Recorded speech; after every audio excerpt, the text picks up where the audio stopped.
Iran যুক্তরাষ্ট্র বৈরিতার আলাপ আপাতত একটু পাশ কাটিয়ে আলোচনার টেবিলেই বসেছে। সরাসরি বৈঠক না হলেও এই পরোক্ষ আলোচনাকে ইতিবাচক হিসেবেই আখ্যা দিয়েছে তেহরান ও ওয়াশিংটন। বাইরে থেকে দেখে মনে হতেই পারে এবার বুঝি থামল যুদ্ধের ডামাডোল। সুবোধ বালকের মতো শান্তি বুক পকেটে নিয়ে ঘরে ফিরবে দুই দেশ।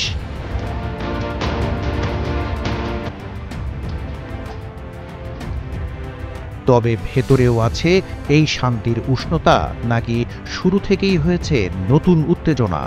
যুক্তরাষ্ট্র কি আসলেই যুদ্ধের পথ থেকে ফিরে এসেছে, নাকি কষছে অন্য ছক? তেহরানও কি যুক্তরাষ্ট্রকে ছেড়ে কথা বলবে?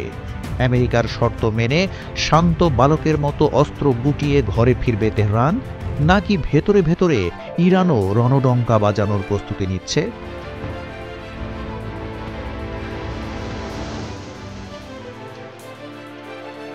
এই প্রশ্নের উত্তর খুঁজতে গিয়ে অনেকেরই চোখ চড়ক গাছ। আলোচনা যখন এক রাউন্ড থেকে অন্য রাউন্ডে গড়াচ্ছে, তখন অন্যদিকে মহড়ায় ব্যস্ত আমেরিকার ভয়ঙ্কর সব বোমারু বিমান। ইরানের প্রায় নাকের ডগায় তারা যুদ্ধের প্রস্তুতি নিচ্ছে। তেহরানও বসে নেই। একের পর এক ড্রোন আর ক্ষেপণাস্ত্র প্রকাশ্যে আনছে তেহরান। উন্মোচন করছে ক্ষেপণাস্ত্র মেগাসিটি। তবে এবার সামনে কি সমঝোতা নাকি সংঘাত? মার্কিন প্রতিরক্ষা দপ্তর পেন্টাগন জানিয়েছে, পশ্চিম এশিয়ার পরিস্থিতি ক্রমশ জটিল হচ্ছে। তাই প্রতিরক্ষামন্ত্রী পিট হেগসেথ সেখানকার সেনা ঘাঁটিগুলোকে যুদ্ধবিমানের সংখ্যা বাড়ানোর নির্দেশ দিয়েছেন। ওই অঞ্চলে মার্কিন ঘাঁটিগুলোর শক্তি বাড়ানো হয়েছে কয়েক গুণ।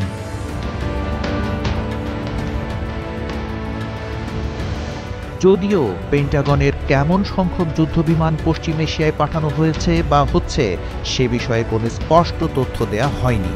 ওই এলাকার দেশগুলোতে থাকা একাধিক মার্কিন বিমান ঘাঁটির কোথায় কোন বিমান মোতায়েন করা হয়েছে তাও জানা যায়নি। তারপরও সমর বিশ্লেষকেরা ধারণা করছেন, ইরানে হামলা করতে সুবিধা হবে এমন ঘাঁটিগুলোতেই মূলত সমর শক্তি বৃদ্ধি করবে আমেরিকা।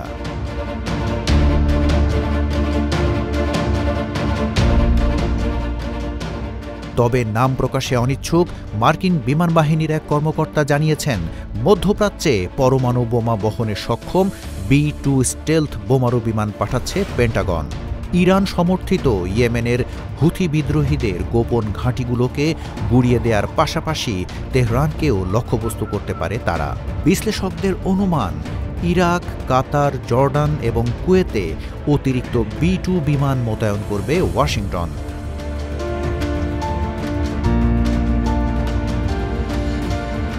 এপ্রিলের দ্বিতীয় সপ্তাহে ভারত মহাসাগরের প্রবাল দ্বীপ দিয়াগো গার্সিয়াতে 6টি B-2 বোমারু বিমান পাঠিয়েছে আমেরিকা।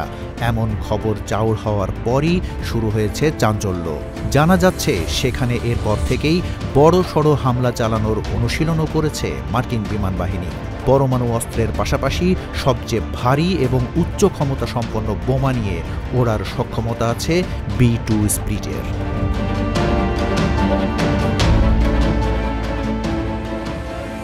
বর্তমানে সব সেনাঘাঁটি মিলিয়ে মধ্যপ্রাচ্যে 30,000-এরও বেশি মার্কিন সেনা অবস্থান করছে। এছাড়া লোহিত সাগরে চষে বেড়াচ্ছে যুক্তরাষ্ট্রের বেশ কয়েকটি রণতরী।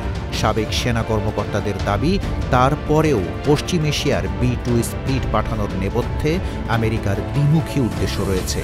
প্রথমত, ইরানের ওপর মানসিক চাপ বৃদ্ধি করা। দ্বিতীয়ত, পরমাণু চুক্তি নিয়ে সমাধান সূত্র পার না হলে তৎক্ষণাৎ প্ল্যান বিতে চলে যাওয়া, অর্থাৎ তেহরানের সরাসরি আক্রমণ।